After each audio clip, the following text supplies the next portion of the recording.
Steve, you had to lose 3 players. Just clarify the reasons behind that, if you could, please. I didn't have to lose them, but circumstances tell me that 3 players are not going to make it. Nathan and Kenny injuries from the game. Such a short turnaround.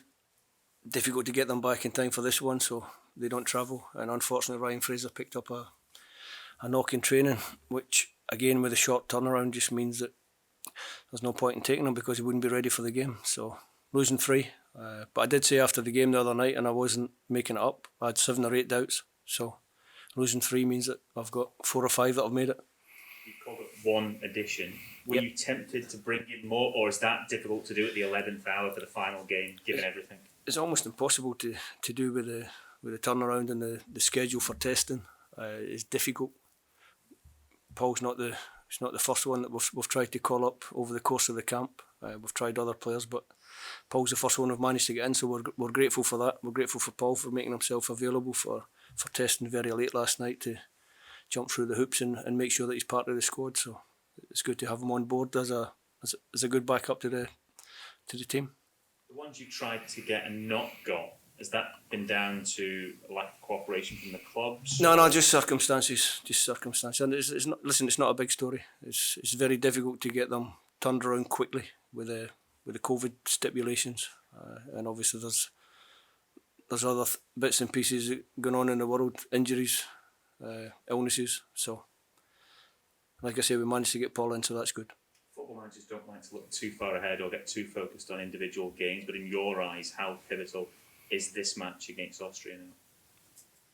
I thought Moldova was quite a pivotal game. We had to get 3 points there. We did that. This is another game that's important in the group. I think the dynamic of the group, and I did say that I felt it was a group where teams would take points off each other. I think the dynamic of the group has actually changed a little bit with the Israel-Austria scoreline midweek. So, this is an important game.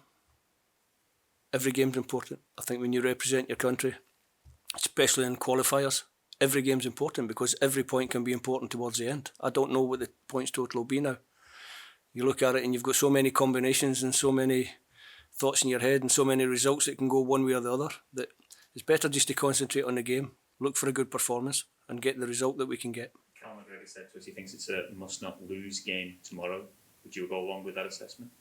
Well, Callum's quite a bright and intelligent boy. Normally says the right things at the right time. He's used to doing press conferences, so I wouldn't disagree with Callum. 4 points from these next 2 games, though. Would that be a satisfactory return in your eyes? I think 6 would be better. If we get 4, we get 4. But it's all speculation. We have to go out and do it. You can talk about the games, you can talk about what we're going to do. We want to go out, we want to play well. And if we play well, we feel we're capable of getting a good result in Vienna. Steve, what do you expect from Austria, and are you surprised by their result at the weekend? Well, I don't know if you've watched the game, but it was a very strange game. If you looked at the game objectively in the first half, it could have been 4-3, 5-3 Austria half time. They had some big chances in the first half, didn't take them. Israel were clinical, really clinical. So it was a result that maybe was a little bit unexpected to some, but the last time I think Austria played in Israel was a Nations League game a couple of years ago, and Israel beat them 4-2. So there is some previous there. The Austrians now will be looking at this game thinking that they've got to win. So it's an important game in the group, but they're all important. The next one will be important as well, and the one after that will be important depending on how results run. We're all scrapping for the points.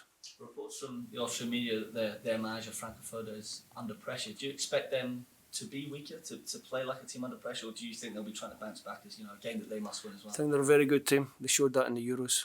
I think they came out their group, took the Italians all the way, which was a difficult thing to do. Team that won it. So they're good. They're a good team, good players. Listen, they've had 1 or 2 fitness issues or squad issues as well. Players not in the squad that they probably wanted to be in the squad, the same as we have. It's just one of those things you have to deal with.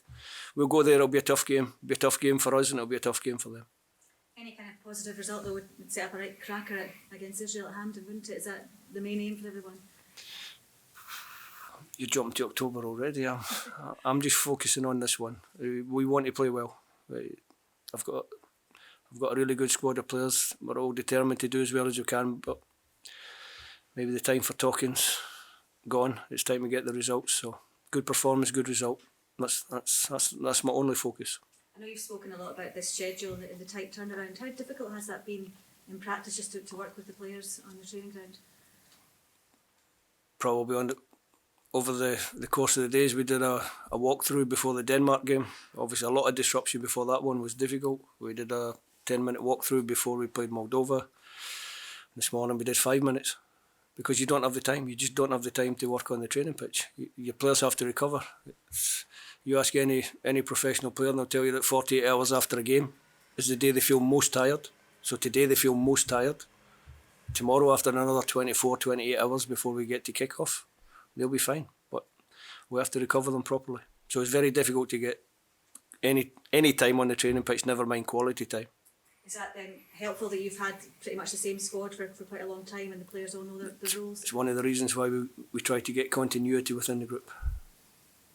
Steve, in your opinion, is the team playing better than maybe recent results might suggest in terms of chances created in the football that you're seeing? I just do my job. I let other people speculate and talk about what they think we're doing and what they think we're not doing. I'm happy with my players, and I think my players are quite happy with me. And we'll just keep working together and try and do as well as we can for the country. That's what we do every time we get together. And are you roughly where you thought you'd be for this triple header, and maybe in terms of the group, in terms of still being in it with maybe the two biggest games to come? I knew we'd be in the group. We're a good team. I think we're a good team. I think we've shown that on occasions. We'd like to be more consistent. We'd like to pick up more points, but I think as a team we're pretty decent. And is it just the nature of being a manager, almost the exasperation of being a manager, that you can put a team out and they can create lots of chances, but the manager can't put the ball in the net? You saw me playing, eh?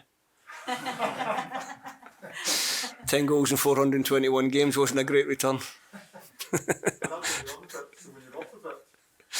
Nah, listen, it's what it is.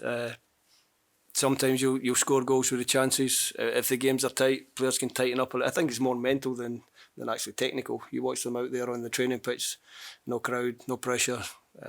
The game's not 0-0, the game's not 1-0. Tighten up a little bit in the game. They need to just relax in front of the goal and get the finish. That's what the coaches told me, but I never paid any attention to that. I just kept smashing it as hard as I could and never scored. Steve, can I just ask you about Grant Hanley? I mean, he seems to have grown into a real top quality centre back as he's got older, hasn't he? I think Grant's always been a good centre back. Obviously, when you're a young defender, you can be a little bit more rash. He's grown into his game. He's a more mature player.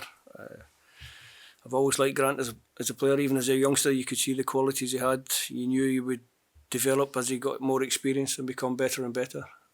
In recent games for Scotland, I think probably our most consistent player. Not a lot of people mentioned it, but losing Grant in the game against Croatia was a big factor in the game. We lost that big rock at the back. Steady and influence. Great lad, great trainer. Doesn't cause me one bit of trouble. Comes in, everybody respects him in the group just because of the way he conducts himself. So he's been a big plus for us. Everyone else looking okay in terms of fitness now? Yeah, good. Like I say, still a little bit of fatigue in some of the legs, but that'll be gone by kick-off time and we'll be good to go.